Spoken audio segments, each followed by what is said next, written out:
Hi friends, नमस्कार। आपका हमारे यूट्यूब चैनल एसबी क्यूरियस में स्वागत है। आइए अब हम आगे चलते हैं। आगे चलने का तात्पर्य ये है कि आप पार्ट्स ऑफ सेंटेंस के अंतर्गत सब्जेक्ट को पढ़ चुके हैं और सब्जेक्ट के कितने पार्ट होते हैं उसको आपने देख लिया है। उस पर हमने प्रैक्टिस सेट भी सॉल्व करवाया है और हमारे आपसे जो है हम यही उम्मीद कर रहे हैं कि आप अपने बुक से, जो ग्रामर की बुक आपके पास हो, उससे आप प्रैक्टिस करें। अगर जहाँ समझ में नहीं आता है हमें आप बता सकते हैं कॉल्स के माध्यम से, व्हाट्सएप के माध्यम से और कमेंट्स के माध्यम से आप यूट्यूब पे भी हमें बता सकते हैं। ठीक है दोस्तों, तो आइए अब हम पार्ट्स ऑफ सब्जेक्ट के अंतर्गत पार्ट्स ऑफ सेंटेंस के अंतर्गत सब्जेक्ट को पढ़ लेने के पश्चात अब बच रहा है प्रेडिकेट। तो हम प्रेडिकेट को पढ़ते हैं, पार्ट्स ऑफ प्रेडिकेट को। प्रेडिकेट क्या होता है? विधेय होता है जो सब्जेक्ट के बारे में बात कहता है। यहाँ देखते हैं, आपने सब्जेक्ट पढ़ लिया है, इसको आपने पढ़ लिया। अब हमें पढ़ना है पार्ट्स ऑफ प्रेडिकेट, प्रेडिकेट के भाग। जैसे यहाँ पे दिख रहा है Saurabh bought a book. Saurabh, bought means खरीदा, ए बुक एक किताब। सौरभ ने एक किताब खरीदा। यहाँ पे सेंटेंस आपको दिख रहा है सुगंधा सैंग ए सॉन्ग। सुगंधा सैंग गाई ए सॉन्ग एक गीत। सुगंधा ने एक गीत गाया या एक गीत गाई। ठीक है, तो आपका जो प्रेडिकेट है वो मूल रूप से आपका वर्ब और ऑब्जेक्ट से मिलके बना है। कैसे?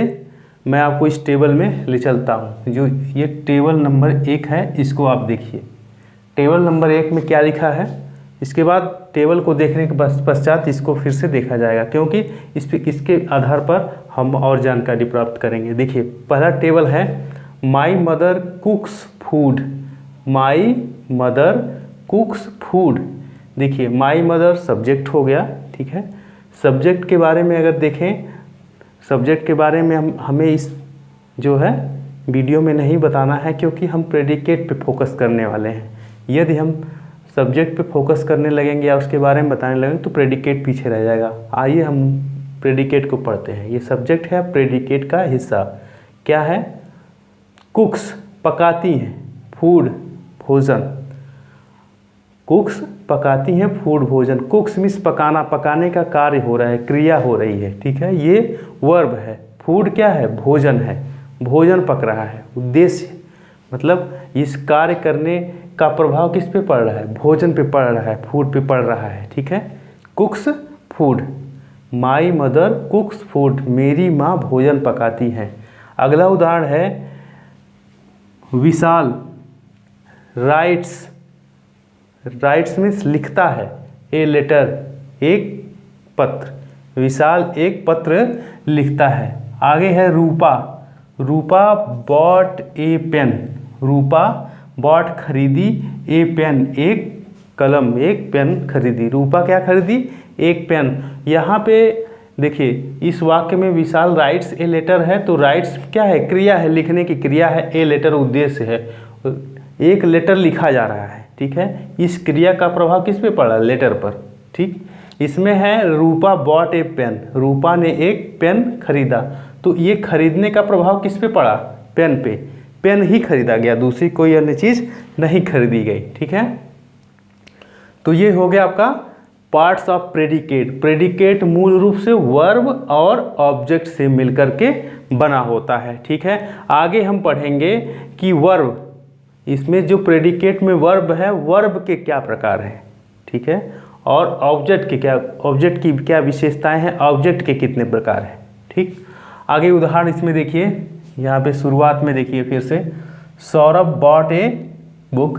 सौरभ ने एक किताब खरीदा, एक पुस्तक खरीदा। Sugandha सैंग a song. सुगंधा ने एक गीत गाया या सुगंधा एक गीत गाई। आगे है आई राइट ए लेटर। मैं एक पत्र लिखता हूँ। अब यहाँ पे देखिए, आगे है राम टोल्ड यहाँ पे टोल्ड रहेगा। टोल्ड ए स्टोरी, राम ने एक कहानी बताई, राम ने एक कहानी सुनाई या कहानी बताई। आगे है birds fly, dogs bark, girls dance. यहाँ पे देखिए बर्ड्स फ्लाई चिड़ियाँ उड़ती हैं, और डॉग्स बार्क कुत्ते भौंकते हैं, गर्ल्स डांस लड़कियाँ नाचती हैं, गर्ल्स डांस लड़कियाँ नाचती हैं। तो इसमें आप देखेंगे कि अगर इससे तुलना यहाँ से ले करके यहाँ तक और ये 3 वाक्य, ये और ये 4 वाक्य, इनसे तुलना की जाए। देखिए इसमें क्या है, सौरभ किसी व्यक्ति का नाम, किसी लड़के का नाम है, बॉट क्रिया है, ए बुक एक ऑब्जेक्ट है, ये ऑब्जेक्ट का कार्य कर रहा है, ठीक है। लेकिन अगर हम बर्ड फ्लाई की तुलना करें, बर्ड्स चिड़ियाँ, फ्लाई उड़ती हैं, इसमें ऑब्जेक्ट नहीं उपस्थित है, ठीक है। इसमें इस वाक्य में ऑब्जेक्ट नहीं उपस्थित है, लेकिन यहाँ पे क्या है, ऑब्जेक्ट है। यहाँ पे ऑब्जेक्ट ए बुक है, बॉट यहाँ पे क्रिया यहाँ पे भी है, और फ्लाई उड़ना क्रिया क्या है, यहाँ पे भी है। बार्क भौंकना यहाँ पे क्रिया है, डांस नाचना यहाँ पे भी क्रिया है, ठीक। सुगंधा सैंग ए सॉन्ग, सैंग गाई, सैंग गाई ये भी क्रिया है, गीत गाना एक क्रिया है, कार्य हो रहा है। I write a letter, I write a letter, write means लिखना, लिखने का कार्य हो रहा है, ये भी वर्ब है। Ram told a story, told ये जो बताने का, कहानी सुनाने की क्रिया हो रही है, कार्य हो रहा है, वो भी वर्ब है। ये सब वर्ब हैं, जो अंडरलाइन हमने किए वो वर्ब हैं। लेकिन इसमें क्या है, अंतर है। अब अंतर क्या है कि ये जो बॉट है, ये क्रिया, इसका मतलब, इसका अर्थ इस बिना ऑब्जेक्ट के कोई मत अर्थ नहीं है, ये अर्थहीन है। जैसे अगर अर्थ निकाला जाए, सौरभ बॉट, सौरभ ने खरीदा, सौरभ ने क्या खरीदा, कुछ पता नहीं चल रहा है, ठीक है। सौरभ ने क्या खरीदा, कुछ नहीं पता चल रहा है, ठीक है। और इसके बाद अगर देखा जाए, सुगंधा सैंग ए सॉन्ग, सुगंधा ने एक गीत गाया, सुगंधा सैंग ए सॉन्ग, सुगंधा ने एक गीत गाया।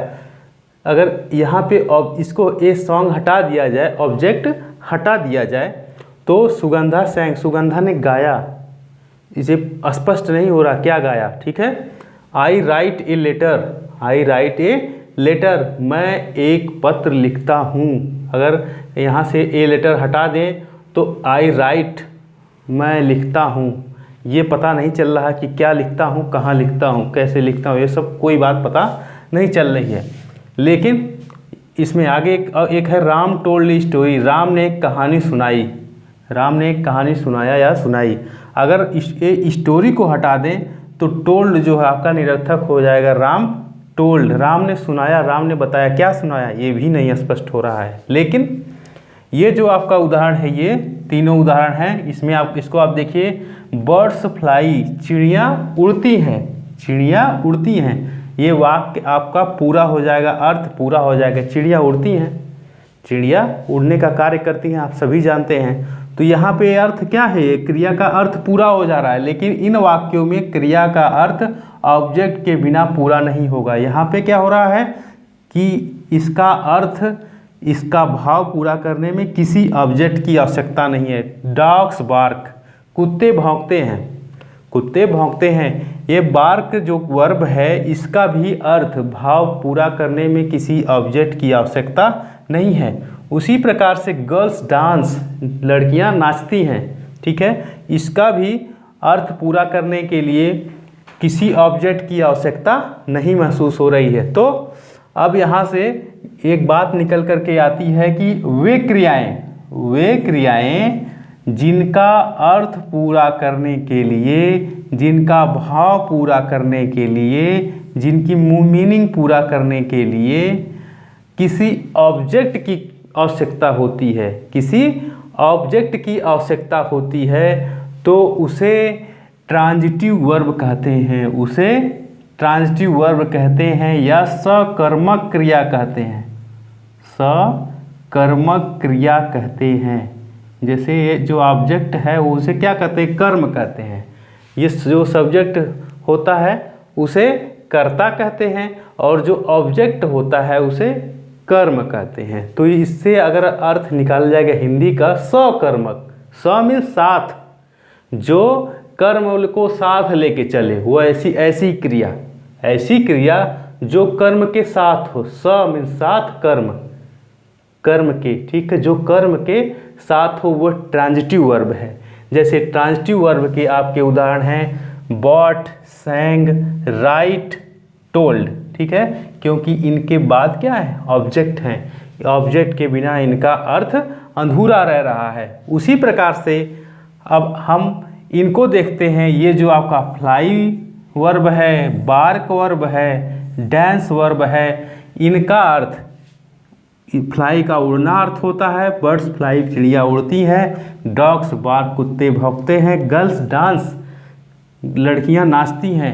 इनके अर्थ को पूरा करने के लिए किसी ऑब्जेक्ट की, किसी कर्म की आवश्यकता नहीं है, तो इसे अकर्मक क्रिया कहते हैं, इनट्रांजिटिव वर्ब कहते हैं, इनट्रांजिटिव वर्ब कहा जाता है, ठीक है, इनट्रांजिटिव वर्ब कहा जाता है। वर्ब के दो प्रकार निकल करके सामने आए।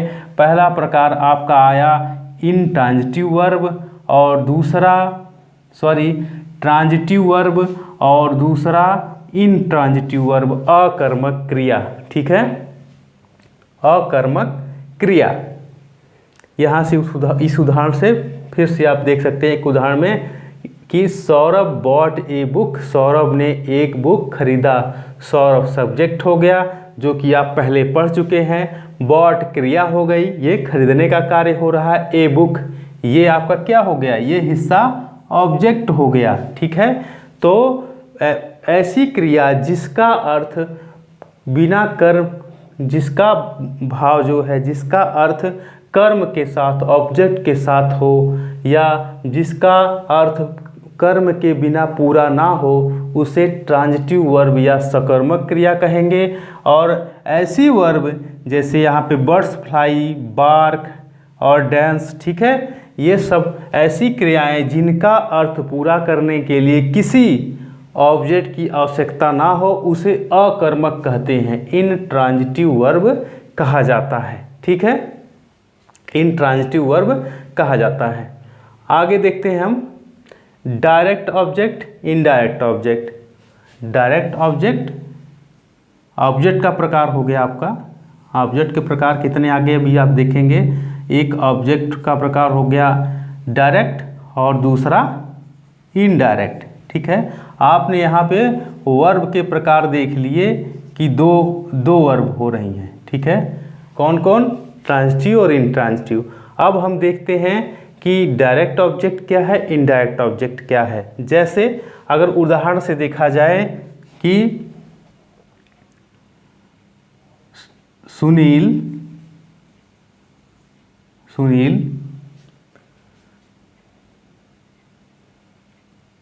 Like, Sunil sing a sweet song,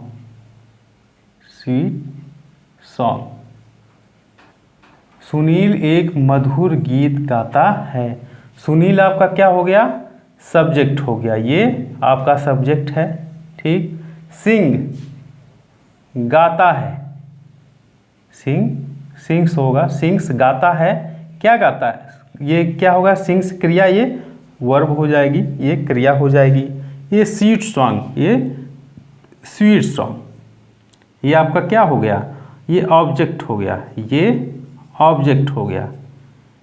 यहाँ पे ऑब्जेक्ट अकेले आया, ठीक है, इस वाक्य में ऑब्जेक्ट अकेले आया।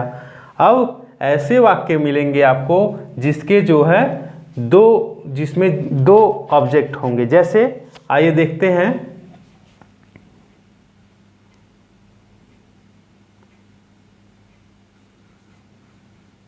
मिस्टर शास्त्री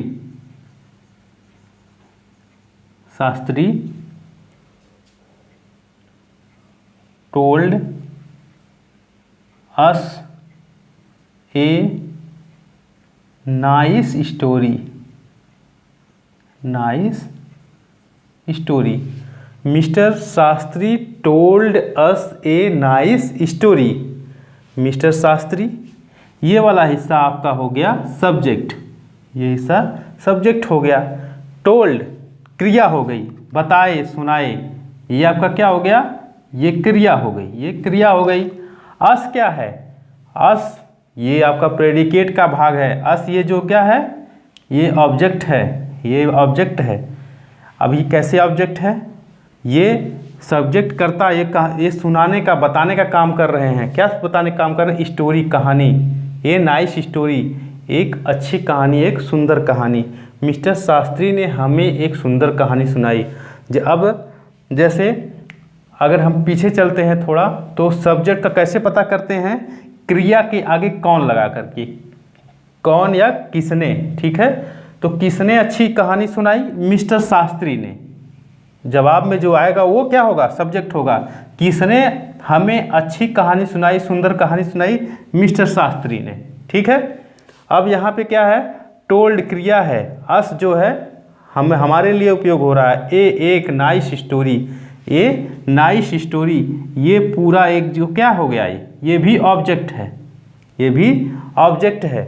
अब देखिए इसमें जो ये ऑब्जेक्ट है, ये अस ये क्या है, सजीव है, कोई व्यक्ति होगा, हम लोग होंगे। ये आएगा आपका इनडायरेक्ट, ये इनडायरेक्ट ऑब्जेक्ट होगा। और जो निर्जीव होगा, जो निर्जीव होगा वो क्या होगा, आपका डायरेक्ट ऑब्जेक्ट होगा, डायरेक्ट ऑब्जेक्ट होगा। वो डायरेक्ट ऑब्जेक्ट कैसे होगा, डायरेक्ट ऑब्जेक्ट इसलिए होगा क्योंकि मिस्टर शास्त्री ने क्या सुनाया है, स्टोरी। ये भले क्रिया से थोड़ा दूर है, इसके बीच में एक इनडायरेक्ट ऑब्जेक्ट आया है, लेकिन ये जो है ये जो सुनाने वाला कार्य क्या हो रहा है, कहानी को ही सुनाने वाला हो रहा है। इस क्रिया से सीधा जुड़ाव किसका है, स्टोरी का है, ये नाइस स्टोरी का है। इसलिए ये क्या है, ये डायरेक्ट ऑब्जेक्ट होता है। और जो डायरेक्ट ऑब्जेक्ट होता है वो निर्जीव होता है, ठीक है। और इसको अगर पता करना है, किसी वाक्य में पता करना है, तो आपको क्या शब्द लगा करके आपको प्रश्न करना होगा। उसके जवाब में जो आएगा वो क्या होगा, वो डायरेक्ट ऑब्जेक्ट होगा। जैसे देखिए, mister Shastri told us a nice story, mister Shastri ने हमें एक अच्छी कहानी सुनाई। तो अगर आप यहाँ पे जो है मिस्टर शास्त्री ने हमें क्या सुनाई या क्या सुनाया, ठीक है, तो क्या सुनाया, अच्छी कहानी सुनाया। तो जो अच्छी, ये क्या के उत्तर में ए नाइस स्टोरी आ रहा है, एक अच्छी कहानी आ रहा है, वो डायरेक्ट ऑब्जेक्ट होगा, ठीक है। अब जैसे देखिए, जो आपका इनडायरेक्ट ऑब्जेक्ट है वो जो है क्रिया के जस्ट बाद आएगा, ठीक है। जो इनडायरेक्ट ऑब्जेक्ट है वो क्रिया के जस्ट बाद आएगा, ये हमेशा होगा, ठीक है। और जो डायरेक्ट ऑब्जेक्ट होगा वह इनडायरेक्ट के बाद आएगा, ठीक है। इनका क्रम है कि प्रेडिकेट में जो इनडायरेक्ट ऑब्जेक्ट होगा वह क्रिया के जस्ट लगा हुआ होगा, बाद आएगा। और जो डायरेक्ट ऑब्जेक्ट होगा वो इनडायरेक्ट के बाद आएगा। जो इनडायरेक्ट आपका जो डायरेक्ट ऑब्जेक्ट होगा वो क्या लगा करके प्रश्न लगाने पे उत्तर में मिलेगा, और जो इनडायरेक्ट ऑब्जेक्ट होगा वो किसको लगा करके उत्तर में मिलेगा। जैसे मिस्टर शास्त्री ने किसको अच्छी कहानी सुनाई, तो हमें अच्छी कहानी सुनाई, किसको या किसे लगा करके आपका इनडायरेक्ट ऑब्जेक्ट मिलेगा। और क्या शब्द लगा करके प्रश्न पूछने पर वो मिलेगा आपको इनडायरेक्ट ऑब्जेक्ट, ठीक है। अब आइए इसको उदाहरण से समझते हैं। ये जो आपको टेबल नंबर 2 में बताने जा रहा हूँ, टेबल नंबर 2, टेबल नंबर 1 आपने पहले देख लिया है, ठीक है, जिसमें आपके वर्ब और ऑब्जेक्ट प्रेडिकेट के दो हिस्से को बताया गया था, ठीक है, कि एक हिस्सा वर्ब का होता है, एक आपका ऑब्जेक्ट का होता है। अब दूसरे वाले टेबल में आइए देखते हैं, जो मैंने बताया आपको इनडायरेक्ट ऑब्जेक्ट और डायरेक्ट ऑब्जेक्ट, ये आपको बिल्कुल क्लियर हो जाएगा। आइए समझते हैं। देखिए यहाँ से है शुरुआत इसकी, ये सब्जेक्ट है, ये प्रेडिकेट है। प्रेडिकेट में देखिए आपका वर्ब है, और ये क्या है, ऑब्जेक्ट। कौन सा ऑब्जेक्ट है, इनडायरेक्ट ऑब्जेक्ट है, और ये डायरेक्ट ऑब्जेक्ट है। आइए देखते हैं और समझते हैं। देखिए पहला उदाहरण है आपका, मदन गेव मी ए पेन। मदन मीन्स मदन, ये नाउन है, सब्जेक्ट है। गिव देने का कार्य है, दिया, गिव दिया, ये देने का कार्य है, वर्ब है, ठीक है। और मी मीन्स मुझे, ये जो आपका इनडायरेक्ट ऑब्जेक्ट होगा वो सजीव होगा। ये याद रखिए कि जो इनडायरेक्ट ऑब्जेक्ट होगा वो सजीव होगा। ए पेन, ये एक कलम, वो जो डायरेक्ट ऑब्जेक्ट होगा क्या होगा फिर, वो निर्जीव होगा। और एक बात और ध्यान रखिए कि जो आपका ये इनडायरेक्ट ऑब्जेक्ट है वो किसको या किसे लगा करके प्रश्न करने पर जब उत्तर में मिलेगा, और जो निर्जीव डायरेक्ट ऑब्जेक्ट होगा वो क्या शब्द लगा करके वाक्य में प्रश्न करने पर मिलेगा। अब ये देखिए, ये डायरेक्ट ऑब्जेक्ट कैसे हो रहा है, ही मदन गेव, मदन ने दिया, मदन ने क्या दिया, पेन दिया, ठीक है। तो ये इस क्रिया से देने क्या दिया है, पेन दिया है। इस क्रिया से सीधा जुड़ाव इस पेन का हो रहा है, और किसे दिया है, मी, मुझे, मदन ने मुझे एक पेन दिया है, एक कलम दिया है। तो इस क्रिया से जो है इसका डायरेक्ट जुड़ाव है, देने में क्या दी जा रही है, पेन दी जा रही है, ठीक है, पेन दिया जा रहा है, इसलिए वो डायरेक्ट ऑब्जेक्ट होता है। और जिसे जो पाता है, जिसे मिलता है, ठीक है, जो सजीव है, ठीक है, ऑब्जेक्ट में, वो इनडायरेक्ट हो जाता है, ठीक। आगे देखिए, my teacher Saint us a book, my teacher मेरे अध्यापक, सेंट मीन्स भेजा, अस मीन्स हमें, ए बुक एक पुस्तक, एक पुस्तक। माई टीचर सब्जेक्ट है, सेंट क्रिया है, भेजने का कार्य हो रहा है, एक क्रिया है। अस मीन्स हमें, अस मीन्स हमें, और ये सजीव है, कोई जीवित व्यक्ति होगा, बच्चा होगा, ठीक है। ए बुक एक पुस्तक। तो टीचर ने हमें मेरे अध्यापक ने हमें क्या भेजा, एक पुस्तक भेजा। सेंट ये भेजने का कार्य किसे भेजा जा रहा है, पुस्तक को भेजा जा रहा है। सेंट से सीधा संबंध किसका है, आपका बुक का है। ये समझेंगे नहीं आप तो कंफ्यूज रहेंगे, ठीक है, कि जब देने में किस चीज़ को दिया जा रहा है, पुस्तक को दिया जा रहा है, ठीक है। इसलिए क्रिया से सीधा जुड़ाव किसका है, पुस्तक का है, इसलिए उसे क्या कहेंगे, डायरेक्ट ऑब्जेक्ट कहेंगे। और किसे प्राप्त हो रहा है, अस, हमको प्राप्त हो रहा है, वह इनडायरेक्ट ऑब्जेक्ट होगा। ये भी देखिए जानते रहिए कि जो आपका इनडायरेक्ट ऑब्जेक्ट होगा वो क्रिया के जस्ट बाद आएगा, ठीक है, और जो डायरेक्ट ऑब्जेक्ट होगा वह इनडायरेक्ट ऑब्जेक्ट के बाद आएगा, ठीक।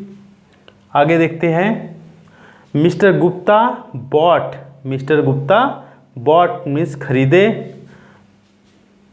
मी मीन्स मुझे, ए वॉच एक घड़ी, मिस्टर गुप्ता मेरे लिए एक घड़ी खरीदे। तो मिस्टर गुप्ता आपका सेंटेंस में इसका क्या स्थान है, सब्जेक्ट का स्थान है, सब्जेक्ट है। बॉट क्रिया है, या फिर प्रेडिकेट का हिस्सा हो गया। मी क्या है, इनडायरेक्ट ऑब्जेक्ट है। ए वॉच क्या है, डायरेक्ट ऑब्जेक्ट है। क्या खरीदी जा रही है, घड़ी खरीदी जा रही है। मिस्टर गुप्ता ने क्या खरीदा, घड़ी खरीदा। तो जो क्या लगा करके प्रश्न करने पर उत्तर में मिले वो क्या होगा, डायरेक्ट ऑब्जेक्ट होगा। और किससे या किसको ये लगा करके प्रश्न करने पर इनडायरेक्ट ऑब्जेक्ट मिलेगा, ठीक है। मिस्टर गुप्ता ने किसके लिए घड़ी खरीदा, तो ये मी, मेरे लिए घड़ी खरीदा, ठीक है। तो ये इनडायरेक्ट ऑब्जेक्ट हो जाएगा। अगला है I sent him a letter, I मैं, सेंट भेजा, हिम उसे, ए लेटर एक पत्र, मैंने उसे एक पत्र भेजा। तो आई सब्जेक्ट है, सेंट क्रिया है, ठीक है, ये प्रेडिकेट है, इसके बाद सेंट क्रिया है, हिम क्या है, इनडायरेक्ट ऑब्जेक्ट है, जीवित है, जिंदा व्यक्ति है तो इनडायरेक्ट है। ए लेटर एक पत्र, किसे भेजा जा रहा है, अगर देखा जाए तो किसे भेजा रहा है, लेटर को। सीधा संबंध किससे है, ए लेटर से है, इसलिए वो डायरेक्ट ऑब्जेक्ट है। जो क्रिया से सीधा जुड़ा रहेगा, सबसे पहले भाव में, अर्थ में सबसे पहले जुड़ा रहेगा, करीब रहेगा, वो डायरेक्ट ऑब्जेक्ट रहेगा। और वो क्या लगा करके प्रश्न में आएगा, ठीक है। और ये हिम क्या है, जो जीवित है, सजीव है, वो क्या है, इनडायरेक्ट ऑब्जेक्ट है। तो आप ये समझिए यहाँ पे जो आपने क्या सीखा इसमें देखिए, सकर्मक क्रिया ट्रांजिटिव वर्ब और अकर्मक क्रिया इंट्रांजिटिव वर्ब। और आपने ऑब्जेक्ट में दो रूप देखे, डायरेक्ट ऑब्जेक्ट और इनडायरेक्ट ऑब्जेक्ट, ठीक है, डायरेक्ट ऑब्जेक्ट और इनडायरेक्ट ऑब्जेक्ट। तो इसकी परिभाषा एक बार हम फिर दोहरा लेते हैं। ट्रांजिटिव